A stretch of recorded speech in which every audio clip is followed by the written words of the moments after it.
Hey, it's Dan. Welcome back. You're watching iAllegedly.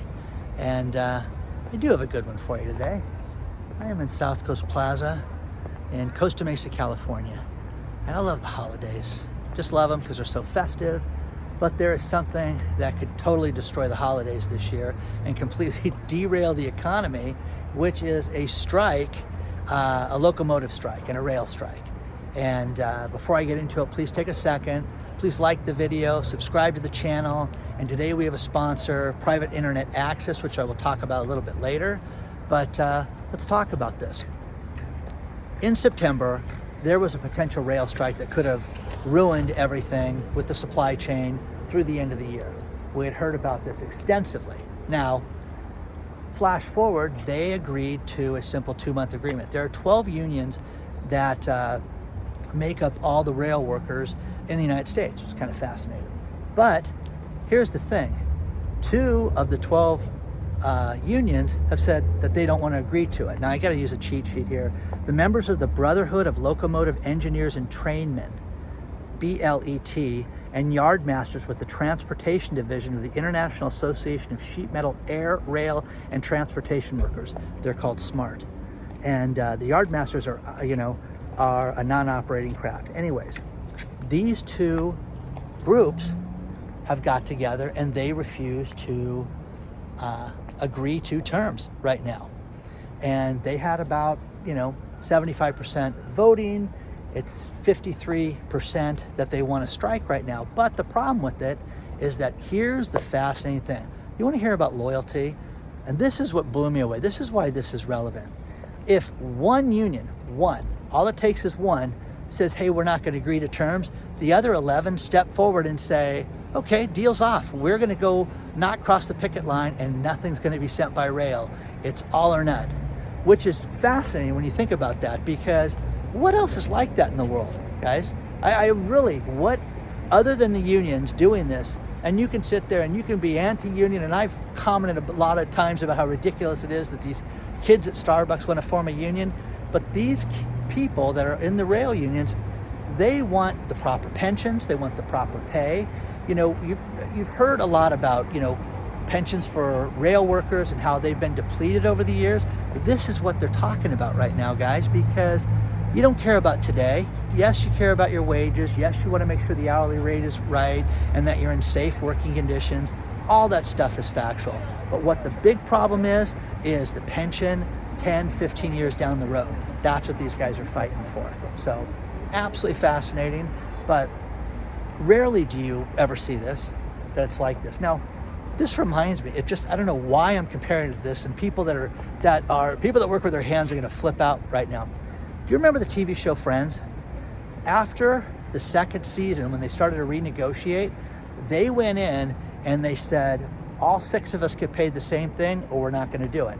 So much so that, season 2, season 5, when they renegotiated their terms, they'd get 2-year agreements, 3-year agreements, and then finally they got over $1 million an episode to do the Friends show. But they all got the exact same thing towards the last 2 seasons. Absolutely space money, absolutely insane, but that's what the union workers did. Now, you can sit there and say, damn, big deal, I don't care, I don't go on a train, I don't care about this. No, everything that is shipped, the entire economy in the United States will come crashing down right now. We have a diesel fuel problem here in the States that is going to be cataclysmic. It's going to be huge problems with what it's going to do with things not being shipped. You think there's a supply chain problem with the boats that were backed up last summer? That's nothing. This is going to be so much worse, but it's going to destroy things in a matter of days. They say that you could have a 9-day period when you don't have food in grocery stores. So it would be every man for himself if this goes off. And it should be something that, again, if this strike happens, you need to make sure you have food in your house. You need to make sure that if you want produce, get it now, because you're going to have nothing but problems as a result of this. And it's going to destroy manufacturing. It's going to destroy everything that we know around us with this. So it's going to be interesting to see if this happens. So share your thoughts on this stuff. People don't want to talk about this, but I'm fascinated that it's all or none. I mean, that was like It's kind of exciting when you think about this. And again, the economy hangs in the balance of these people. Great stories below on this, and it's absolutely fascinating. So share your thoughts on that, and let me know what you guys think about this. I am on the big bridge that goes across at night, which is just beautiful, and I love walking across here. So a lot more to cover, but let me know what you guys think about this with the rail strike, because I think that we haven't seen anything yet. Let's talk about our sponsor, Private Internet Access.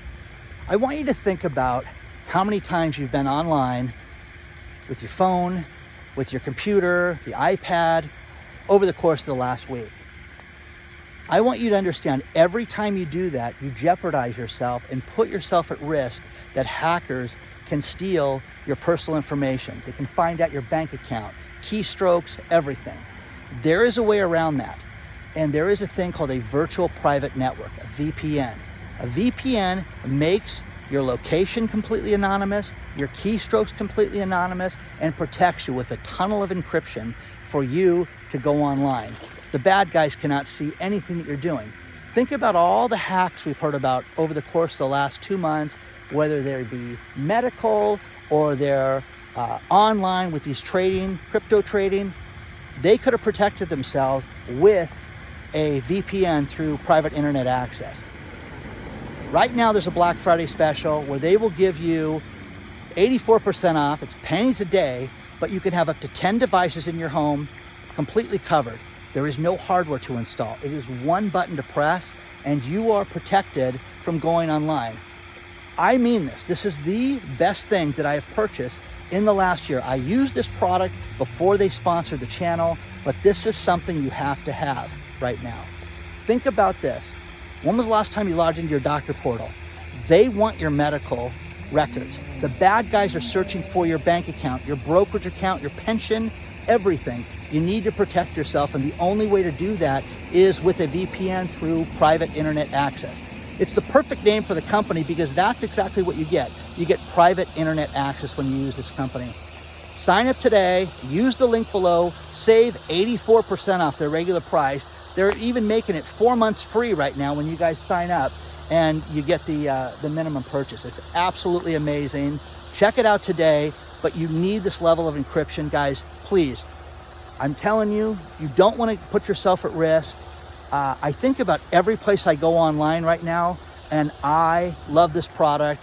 Take a look at Private Internet Access VPN today and use the link below to save all that money.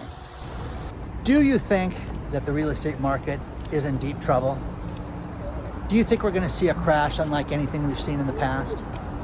Seriously, what do you think? How about this one? The independent mortgage banks last year had a booming year in 2021. In the previous quarter that we just finished, which was July through September, think about this. They lost $624 per loan. Per mortgage that they wrote, they ended up losing money. Imagine running that business. They did millions of dollars. They did $578 million. And the previous quarter, they did $705 million. Huh, well, that sounds like it's off, doesn't it? Yeah, it's off a ton. But they're losing $624 for every loan that they write. But don't worry, we'll make it up on volume. That used to be the big joke is, oh, we lose $100 a job, but we make it up on volume. So that's crazy, guys. So I'm walking in the dark with you guys because I want to show you something absolutely stunning. Oh, that's a good shot right there. So, yeah.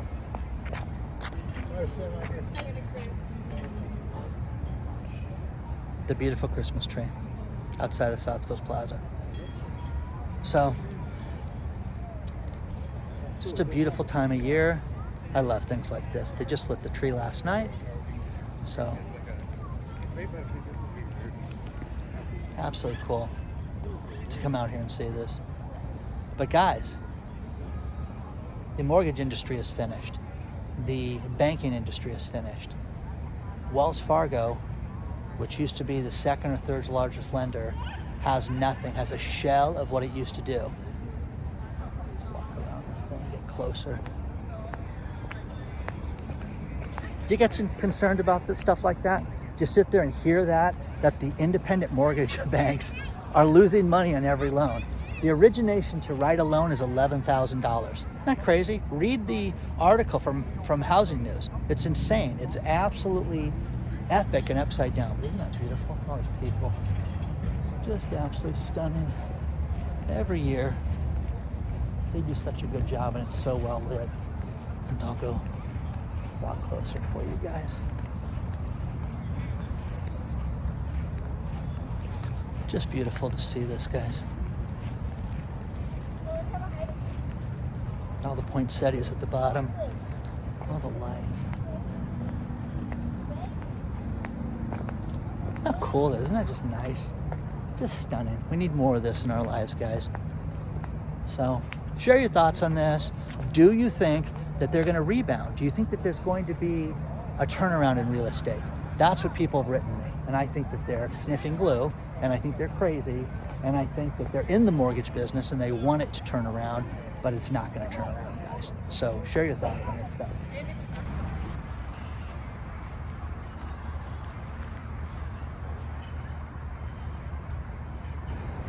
One thing that happened that's kind of funny is that Bob Chapek stepped down and was replaced by Bob Iger as the CEO of the Disney Corporation, that behemoth. And who steps forward? Who? The clown in chief, Jim Cramer. Jim Cramer steps forward and says, hey, it's time to buy Disney. And the pre-market yesterday for the stock shot up above 100 and everything was great. And all the experts are like, what are you kidding? This company's finished. This company's time to short Disney right now. So all these experts are out saying short Disney, all these tweets, all these people. Now, I'm not giving you financial advice and I'm not saying to buy, but Disney's done this to themselves. They've created their own problems. They think Bob Iger getting hired on a Sunday night, he's the guy that started all this stuff. So it's going to be interesting to see how this gets fixed. And but Jim Cramer's an idiot telling all you people to buy it. It's a buy, it's a buy, it's a buy. That man has no shame, and he's an absolute imbecile. But again, when people are on a sinking ship, hey, buy Lehman, okay? Bear Stearns is great, okay? Buy Disney, remember that. Just remember that that's what that clown was recommending to everybody. So, absolutely amazing.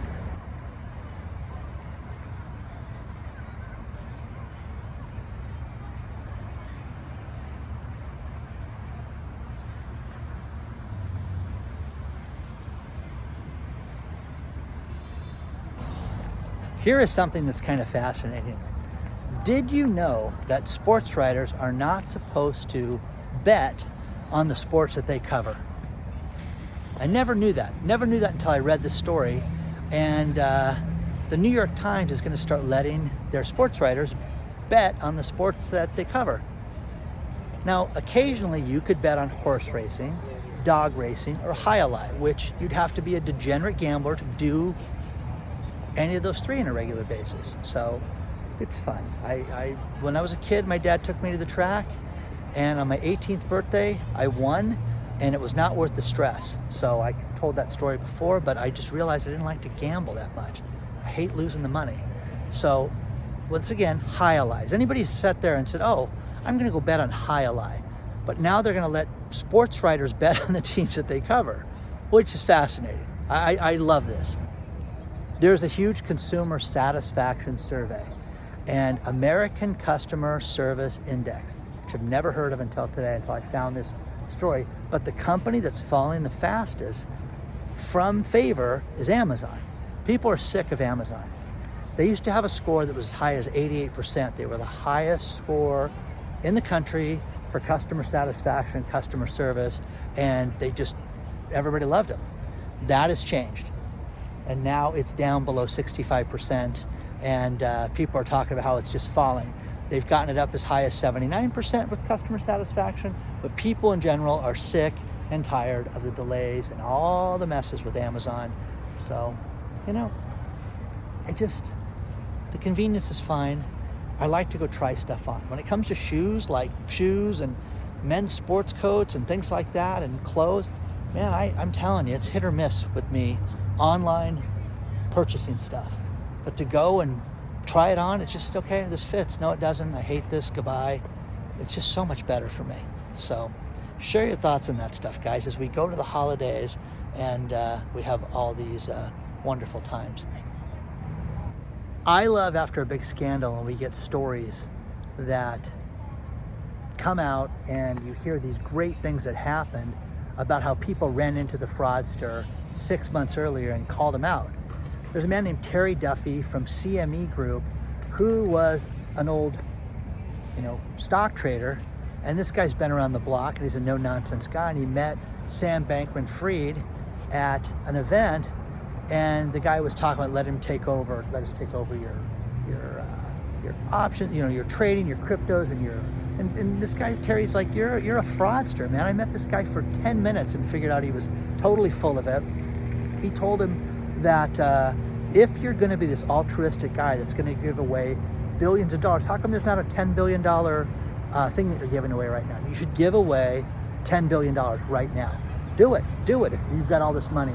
He goes, I bet you my net worth in my left pocket is more than you have in your entire company. I think you're a complete fraudster, which is wild. This guy on Monday was making the rounds to all these different places about how he called everybody out. So you're going to hear more about stuff like this, and this is just absolutely satisfying to say the least. Now, what a difference a year makes.